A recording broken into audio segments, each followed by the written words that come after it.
안녕하세요. 신주영 루트안의 오성부동산입니다. 말복이 지나서 날씨가 좀 누그러질 줄 알았더니 연일 또 35도, 36도를 치솟네요. 날씨도 후덥지근하고 또 내일서부터는 또 비도 온다 그러니까 더 후덥지근한 것 같습니다. 이럴 때일수록 더 건강관리 잘 하셔야 될 것 같아요. 이런 때에 또 정부에서는 또 분양가 상한제라는 걸 발표를 했습니다. 그래서 이 분양가 상한제로 인해서 또 이게 그 여러 가지 또 측면에서 부동산은 또 영향을 많이 받기 때문에 여기에 또 관심도 많이 갖고 계시고 또 이로 인해서 또 우리가 어떠한 그 내용인지 하나하나 살펴보는 것도 나쁠 것 같지 않아서 제가 오늘 그 국토교통부 보도자료에서 한번 그 팩트로 낸 그런 자료를 가지고 여러분과 한번 살펴보도록 하겠습니다.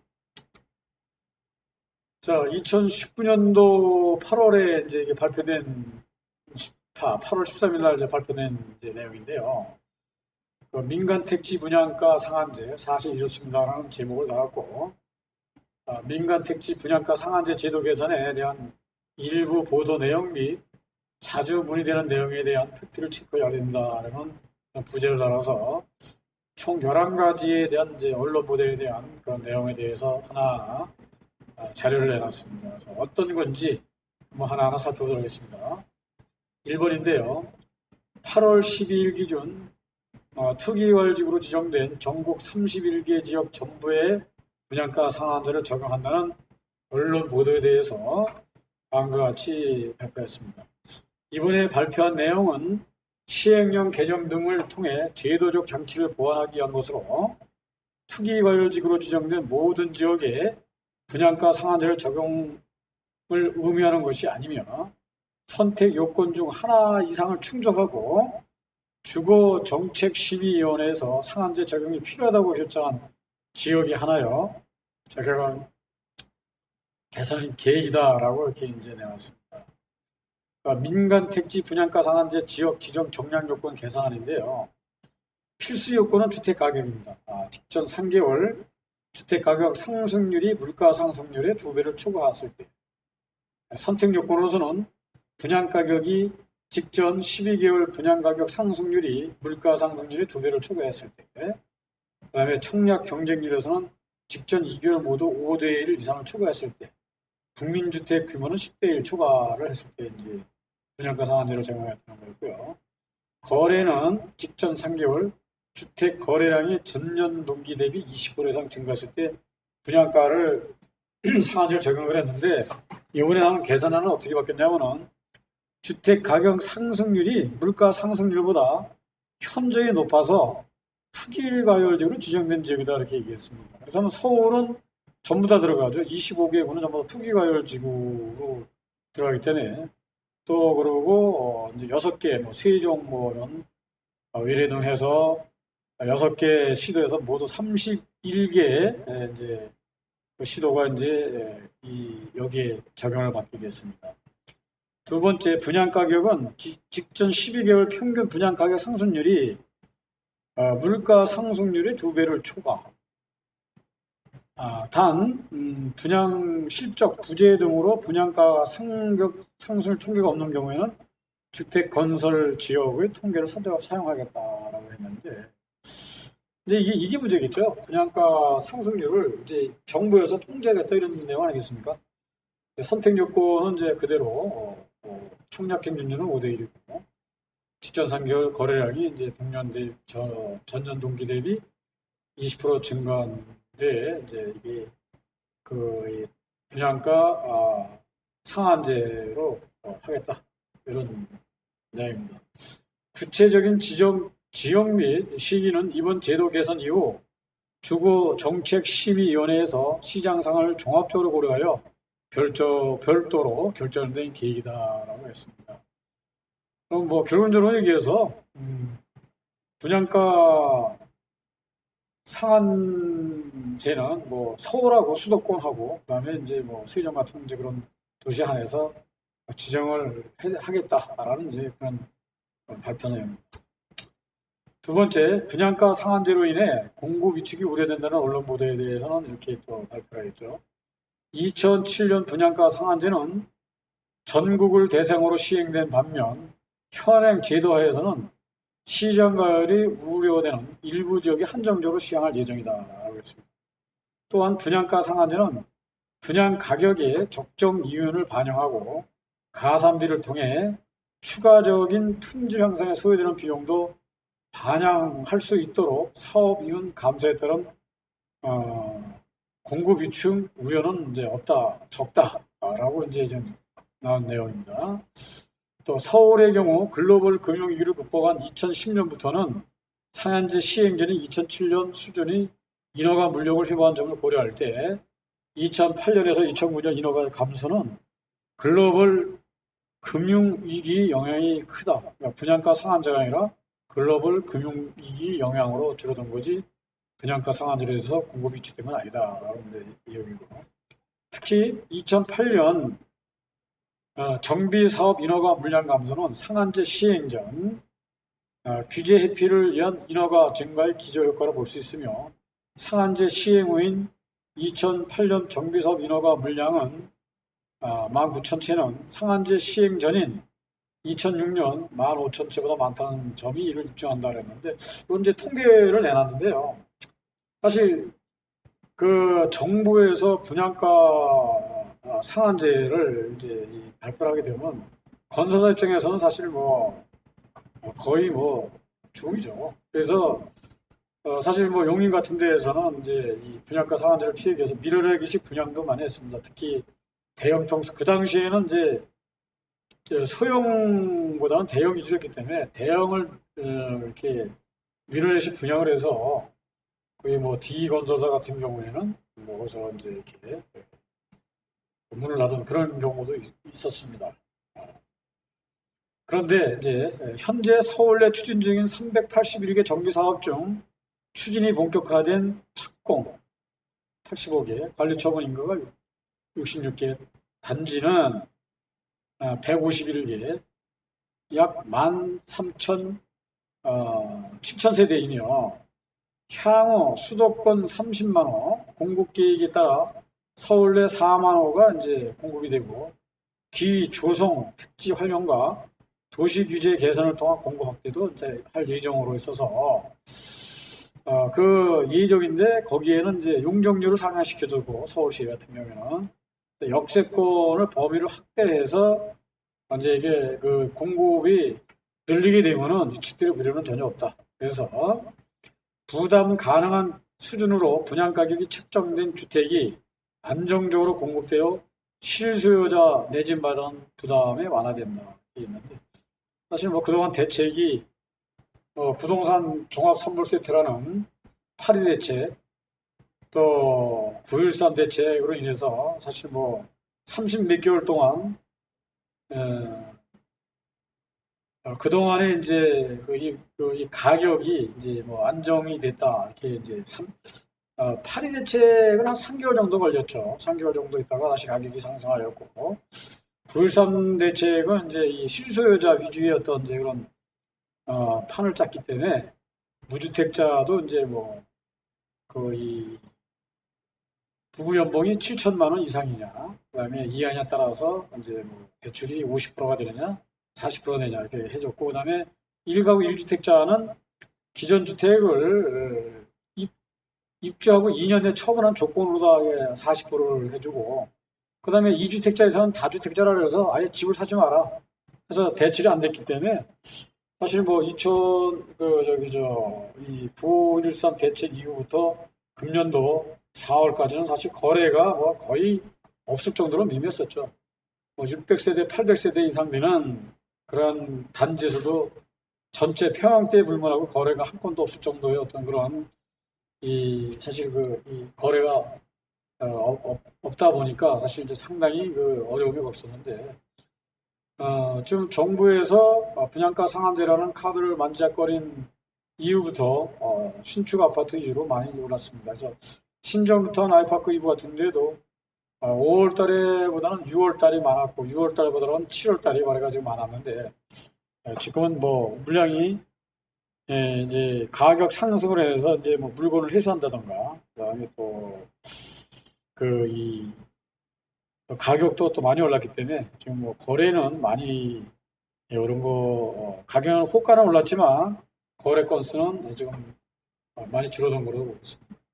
이 신정 뉴타운 아이파크는 8월 달만 되면 그렇게 가격이 오르네요. 작년에는 한 서울 시장님의 경전철 발표로 해서 한번 또 물량이 한번 가격이 상승했었고, 올해는 또 분양가 상한제로 해서 아마 가격이 상승되고, 하여튼 신정 뉴타운 아이파크 이부는 복받은 단지인 것 같습니다.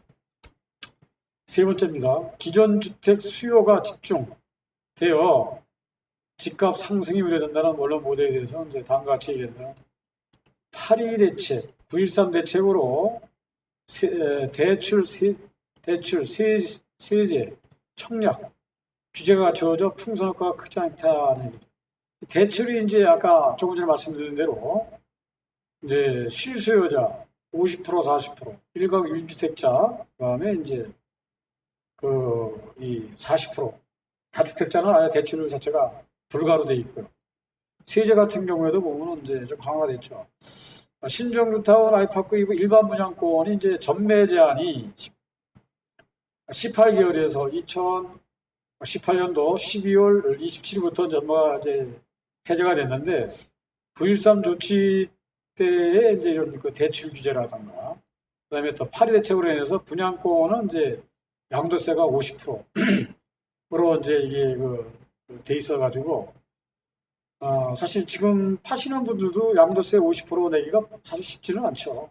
그러다 보니까 이제 거래가 둔화될 수밖에 없었고, 그 다음에 청약도 1순위를 무주택자로 이제 이게 한정해서 75% 우선을 주고, 그 다음에 25%를 이 1순위의 그 무주택자하고 경합을 1주택자가 이제 부리는 그 경합을 벌이는 그런 구조로 만드는데, 문제는 뭐였냐면 분양가가 9억 이상은 중도금 대출이 되질 않아서 사실 뭐 무주택자들 입장에서 보면 그림의 떡이었죠. 사실 그러면은 청약을 포기하게 되고 미분양이 되게 되면 또 돈 있는 분들이 그냥 아무런 그 미분양에 대한 어떤 그런 인센티브를 받아가면서 줍줍이라는 이제 그런 형태로 이제 이 계약을 했기 때문에 이런 부분이 8이나 9.13이 이번에 분양가 상한제도 마찬가지지만 이런 뭐 무주택자의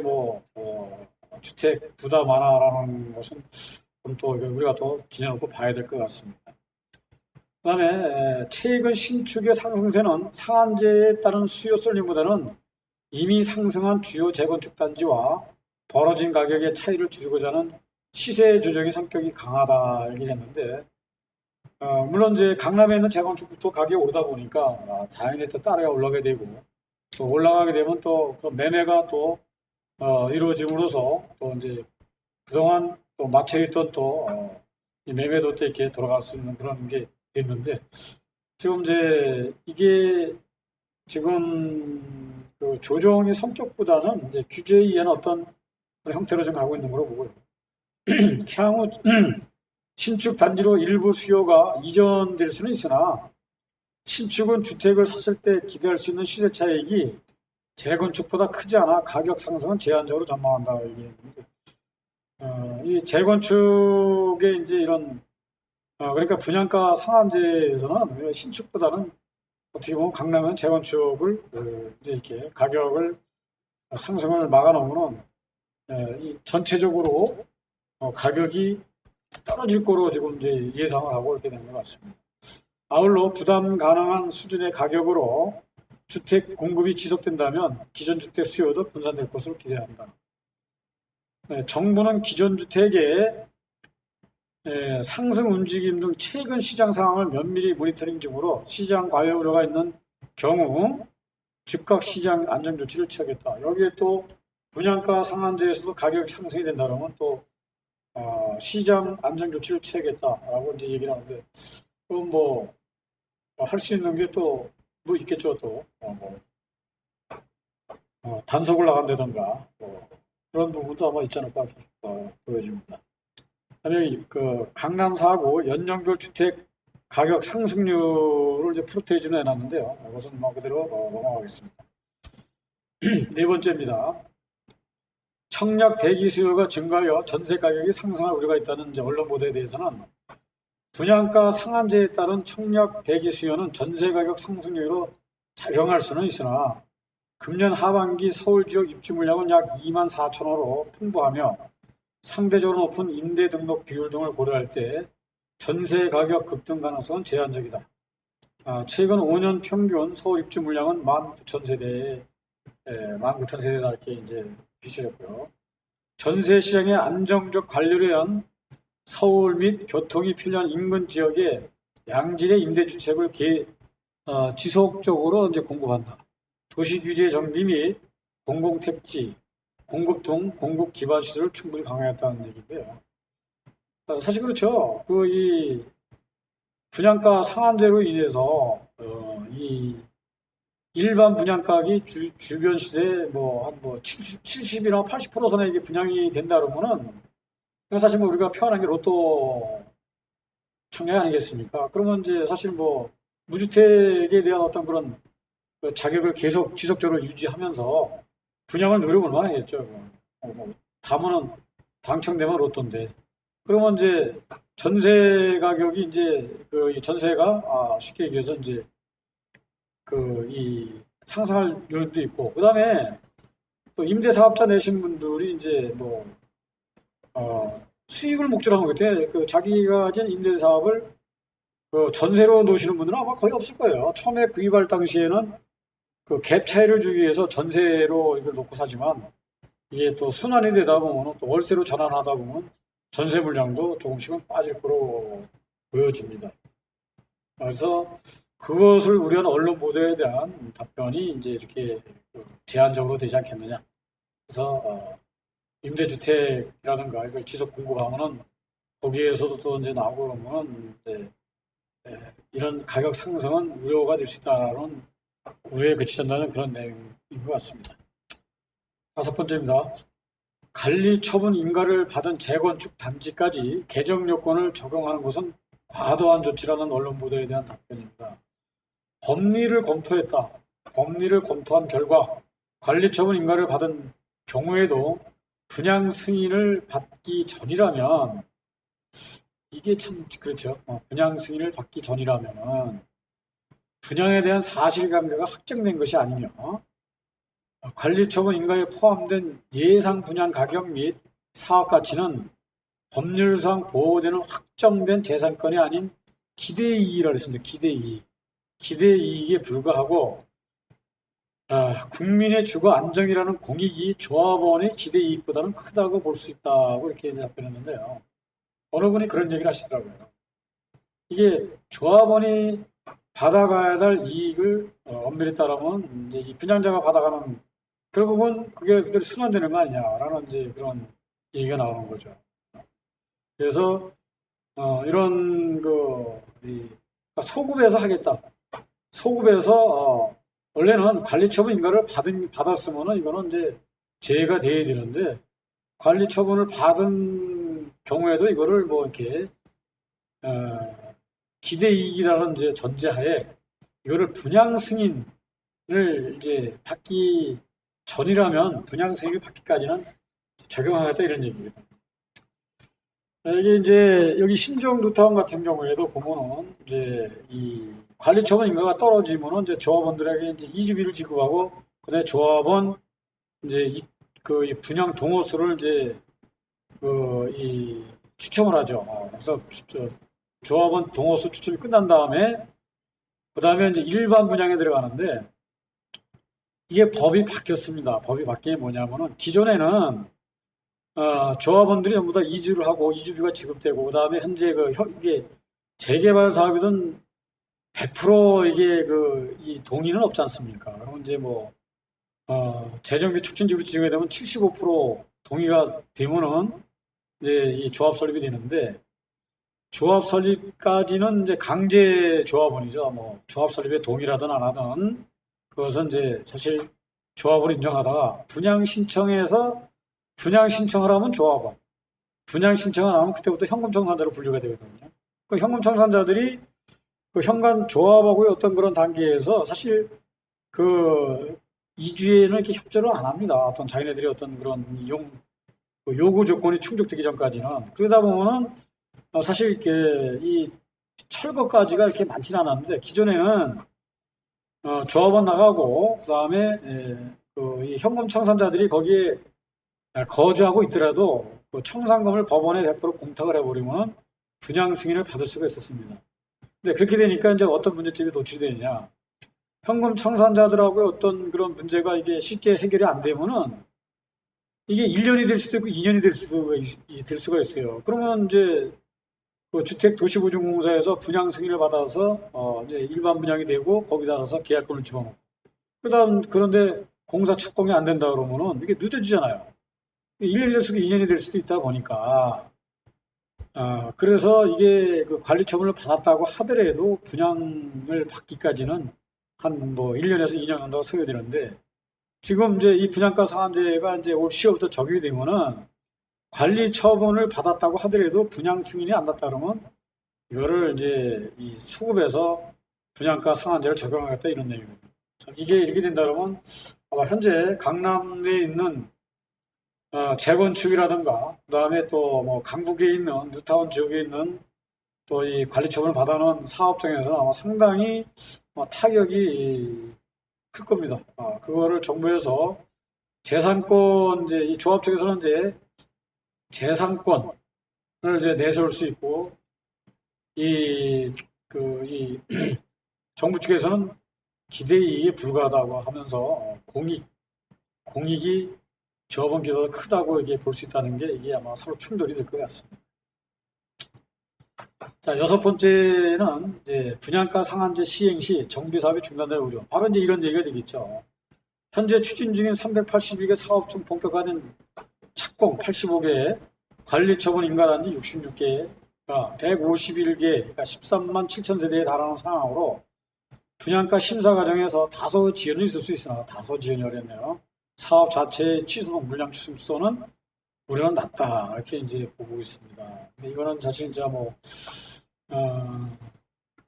우리가 그 현장에서 볼 때는 솔직히 제가 참 어떤 면에서는 좀 이해가 안 되는 부분도 있죠. 사실 정비 사업이 중단될 우려도 있다는 데에 대한 이게 좀 국토부의 이제 답변 자료입니다.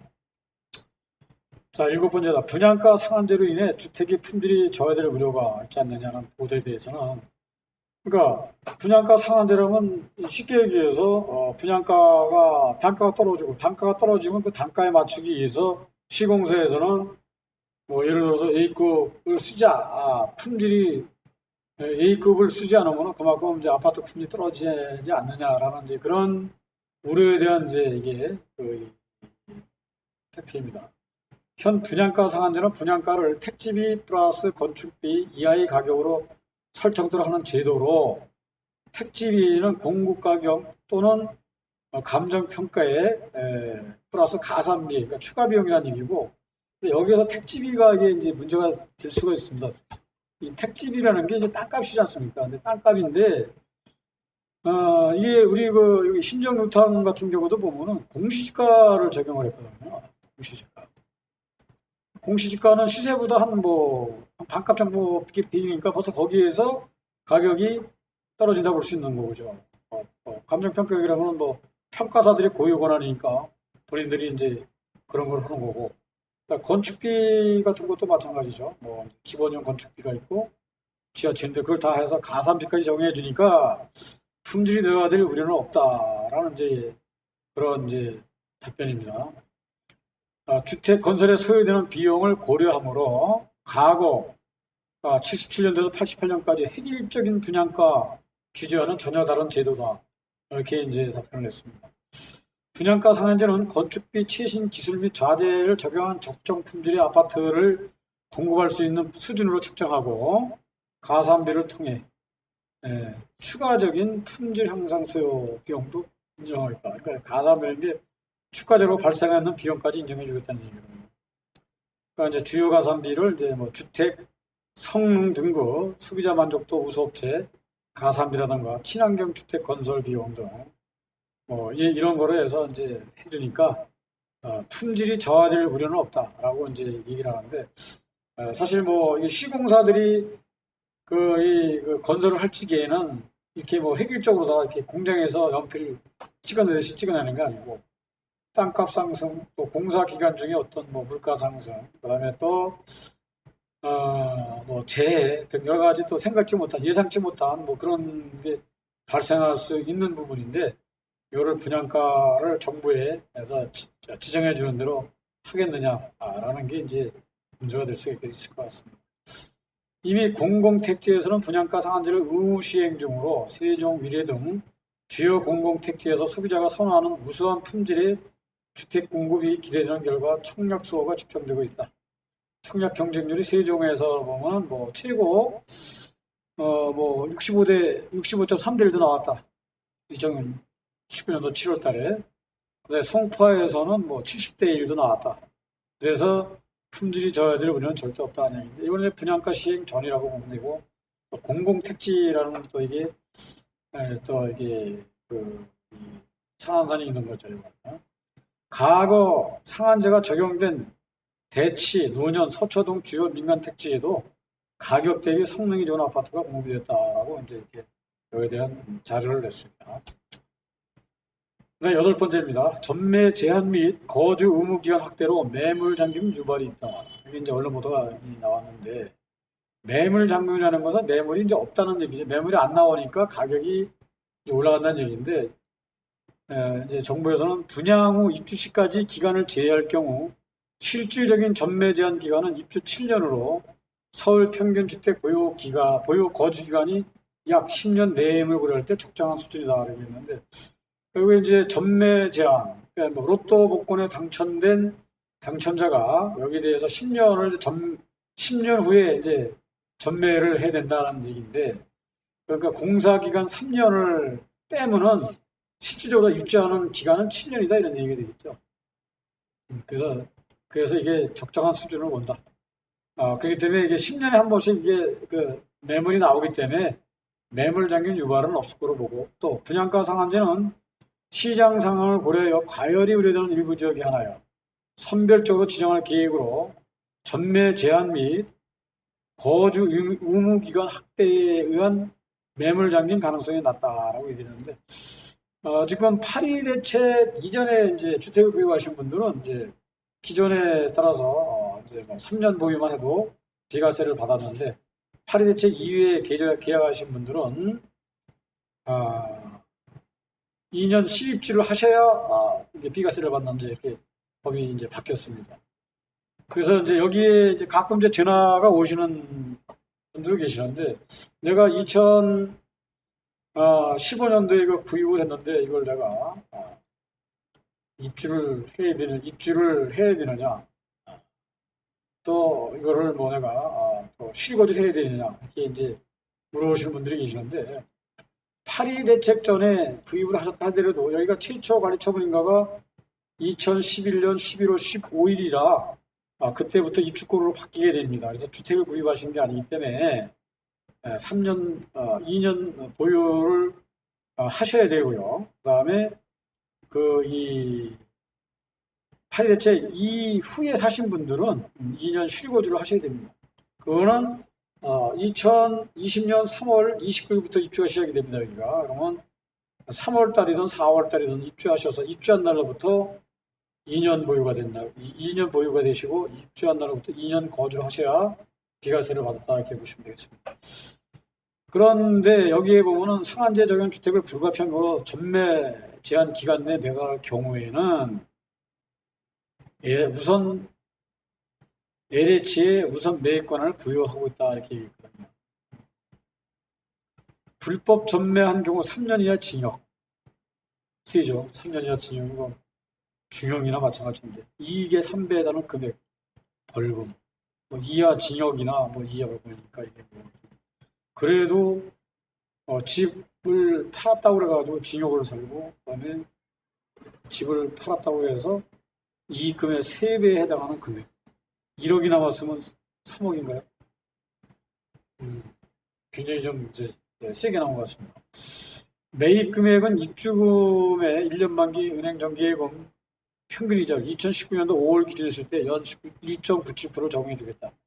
그러니까 그 LH에 파는데 그냥 뭐 분양가에 팔지 않고 연 뭐 한 2% 정도의 어떤 그 수익을 계산해서 이제 매입을 해주겠다 이런 얘기입니다. 그러면 이제 이런 것에서 벗어나니까 이제 LH에다 하는데 글쎄 그뭐 청약 대기 해가면서까지 이거 받은 로또인데 이거를 뭐 불법 전매할 이유도 없고 또 뭐 LH에 뭐 넘길 이유도 없겠죠 이거는.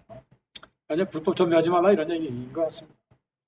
향후 보유 기간에 따라 LH 우선 매입 금액을 차등하는 방안을 마련하고 매입주택을 임대주택으로 공급하거나 수급 조절용으로 활용하는 방안을 마련하여 매물 잠금 우려를 최소화하겠다라는 이제 이런 내가 되는데 지금 아마 여기에 제가 말씀드린 것 중에 보유 거주 기간이었는데 아마 이게 거주가 5년 정도는 해야 된다는 그런 얘기가 좀 나오는 것 같습니다. 이거는 또 이번에 개정되는 주택법에 따라서 아마 이 거주 기간이 아마 늘어날 것 같습니다. 9번째입니다. 소위 로또 분양으로 최초 분양자의 과도한 시세 차익이 우려가 된다. 다 이제 그런 얘기가 나오죠. 이런 언론보도에서는 시세보다 저렴한 분양 가격 설정은 무주택 실소유자 내 집 마련 기 확대에 도움이 된다. 이 내 집 마련, 무주택 실소유자 내 집 마련 기회 확대. 이거는 8.2 대책 때도 나온 얘기고 9.13 대책도 나온 건데 문제는 뭐냐면 9.13 대책에는 무주택제가 당첨받을 확률을 많이 늘려놓은 건 사실이에요. 근데 문제는 뭐냐면 분양가가 9억 이상이 되면은 중도금 대출이 안 되니까 석자녀가 계약금 10% 놓고 중도금 대출 뭐 60% 해가지고 한다 그러면 뭐 어떻게 한번 이걸 해보겠지만 아니 뭐 중도금 대출이 안 나온다 그러면 70% 현금 가지고 살 사람이 몇이나 되겠습니까? 그러면 사실 무주택자한테 기회 마련이라 했던 9.13 대책도 이게 아쉬운 뭐 어떤 그 무의미한 거가 됐고 결국은 미분양 나게 되면 돈 있는 분들이 가서 미분양에 주어지는 인센티브를 받아가면서 줍줍이라고 해가지고 사실 분양을 받아갔죠. 그런 부분이 될 수가 있고 또 분양가 상한제로 집값이 안정되면 일부 당첨자의 이익에만 그치지 않고 전체 실소유자 내 집 마련 부담이 완화되는 효과다. 이대로 됐으면 좋겠습니다. 다만 민간 택지 분양가 상한제 아파트의 경우 시세 대비 낮은 분양가로 인한 단기 차익을 항의할 수 없도록 전매 제한 기간을 현행 3년에서 4년을 최대 10년으로 강화할 예정이다라고 이제 아까 나온 내용이고요. 전매 제한 기간 내 예외적인 사유로 매각한 경우에는 LH가 매입하고 매입주택은 임대주택 등 공적 목적으로 사용하여 사회적 이익을 공유할 계획이다. 향후 주택법 개정을 통해 거주 의무 기간을 부여하는 등 추가적으로 제도 개선을 진행할 계획이다. 그러니까 아마 이것도 거주 기간이 늘어날 것 같습니다. 거주 의무 기간을 늘리겠다. 그래서 시세 차익에도 우려는 언제 뭐 이런 거를 통해서 축소시키겠다 이런 내용입니다.